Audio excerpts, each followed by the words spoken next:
Assalamualaikum warahmatullahi wabarakatuh. Hamdan syukron lillah amma ba'd. Sahabat manusia plural yang saya hormati dan saya banggakan. Pengurus-pengurus NU DKI Jakarta berbaris menyambut kedatangan Ganjar Pranowo. Bahkan Ganjar dikasih rompi yang berlogokan Nahdlatul Ulama. Dalam dialog pamungkasnya, sampai-sampai ada kiai yang mengatakan, Pak Presiden, cawapres ya, bukan presiden, masih cawapres.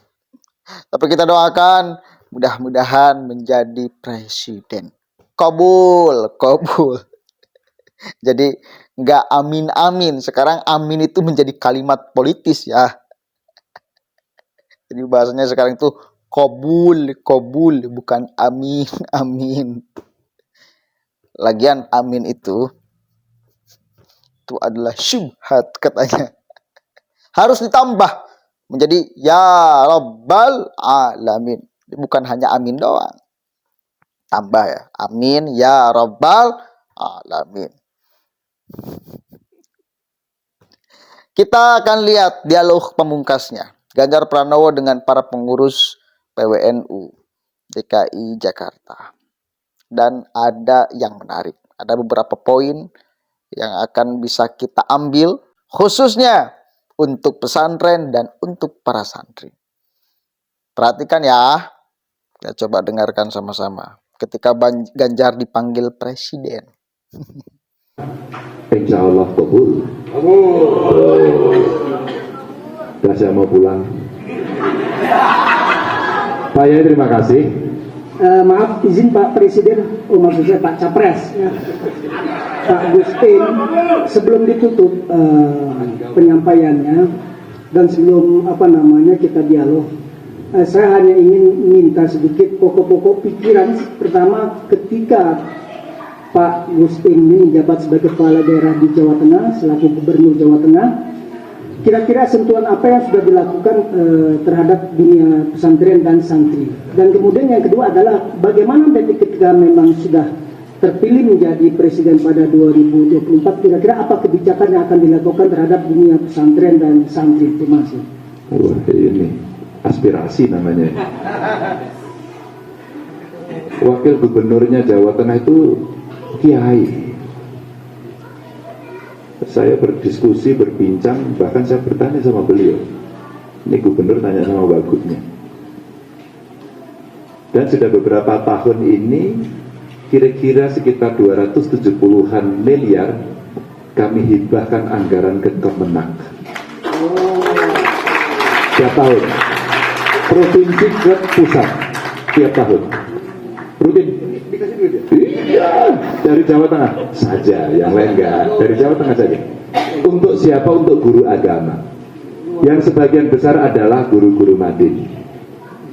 Alhamdulillah sekarang kalau nggak salah sudah tahun ketiga, tahun keempat. Itu satu. Dua, ketika kami kemudian mencoba mengembangkan kekuatan yang ada di pondok pesantren. Gus Yasin, kira-kira apalagi yang ada di pondok menurut panjenengan? Ekonomi pesantren, pelatihan, akses permodalan. Pas akses permodalan, Pak Yai, duitnya kurang. Lalu semua orang, wah Pak, harus dialokasikan. Tidak, ada cara yang lain. Maka kami mengembangkan Basnas. Zakat infak sedekahnya kita kembangkan. Yang dulu kira-kira sebulan hanya sekitar 200 juta, 250 juta. Sekarang sudah bisa 6 miliar. Ketika ini kita kembalikan ke mereka, mereka akan sangat senang. Ya, pondok ini modern lah.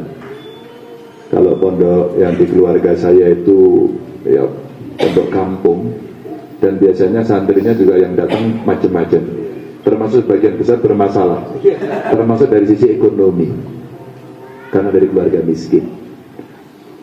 Maka akhirnya kami buat sekolah gratis hanya untuk orang miskin. Jadi dari 3 sekolahan ini kemudian lumayan hasilnya bagus, maka saya extend 15 lagi sehingga menjadi 18 hanya untuk orang miskin. Dan saya senang sekali Pak I, karena saya memang dulu lahir dari orang yang juga miskin gitu. Bapak saya pegawai sih, polisi, pangkatnya tidak tinggi, tapi selalu kurang dengan makna. Maka ngupang terus hidupnya. Maka saya waktu sekolah merasakan ya biayanya kok mahal. Maka ketika amanah yang diberikan, saya berikan. Terus kita buat kebijakan untuk orang miskin. Kita bikin gratis. Itu Pak Yai. Tahun keempat, karena sekolahnya SMK, dia sudah bekerja ke hampir di perusahaan-perusahaan di seluruh dunia. Dan akhirnya dialah yang mengentaskan kemiskinan keluarganya. Yang lain lagi apa? Dari cerita yang berkembang, saya mau habis masa jabatannya, itu menindaklanjuti perintahnya Pak Wamen. Kemenak Kementerian Agama yang mengeksekusi di lapangan adalah undang-undang pesantren. Cepat-cepat yuk Gus kita selesaikan, karena masa jabatan kita mau habis. Dan kita selesaikan sampai masa jabatan saya habis belum selesai. Tapi alhamdulillah DPRD-nya bagus, tinggal diselesaikan, maka lahirlah perda pesantren. Makanya ini kesempatan untuk yang lain berjalan. Kalau kita bicara dari sisi apa yang bisa kita kerjakan, dan sebenarnya masih gede, banyak lagi. Maka ide-ide saya ketika bertemu dengan banyak orang, Basnas itu kekuatan dahsyat, tapi kita belum mengoptimalkan itu. Maka ketika banyak yang datang ke Jawa Tengah, Pak Ganjar rumusnya apa kok bisa seperti itu? Yaitu dari Basnasnya hebat, kan ketua Basnasnya juga ketua MUI. Dan saya mendapatkan dari mereka, datanglah silakan tanya ke MUI Basnasnya bilang, silakan tanya sama Pak Gubernur gitu kan, dilempar-lempar. Nah hasil kolaborasi, hukumnya pengelolaan yang beliau yang paham. Tinggal saya kemudian membuat regulasinya, kita buat payroll system. Jadi semua pegawai saya minta otomatis dari seluruh pendapatannya dipotong. Nah dari situlah kemudian berkembang dengan cukup bagus. Oke, paten gak calon presiden kita? Hah? Paten gak? Murah senyum kan? Enak kan melihatnya kita? Hah? Enak gak? Melihat Ganjar ngomong enak gak? Paten? Kalau kemarin Prabowo mengatakan, paten gak calon wakil presiden pilihan gue? Nah sekarang kita mengatakan, paten gak calon presiden pilihan kita? Paten, wes. Jadi saya kira satu kali lagi warga-warga Nahdliyin memang punya alasan, bahkan secara ideologis, karena di dalamnya ada Profesor Mahfud MD. Kenapa memilih Ganjar Pranowo? Ada alasan ideologis belakangnya, bukan hanya memilih tanpa alasan ideologis. Ada alasan ideologis. Dan memang kalau memang ada pilihan yang tepat secara ideologis, saya kira harusnya memilih orang yang ya punya alasan itu kita memilihnya. Punya latar belakang ideologis yang sama. Jangan sampai kita memilih orang yang memusuhi kita.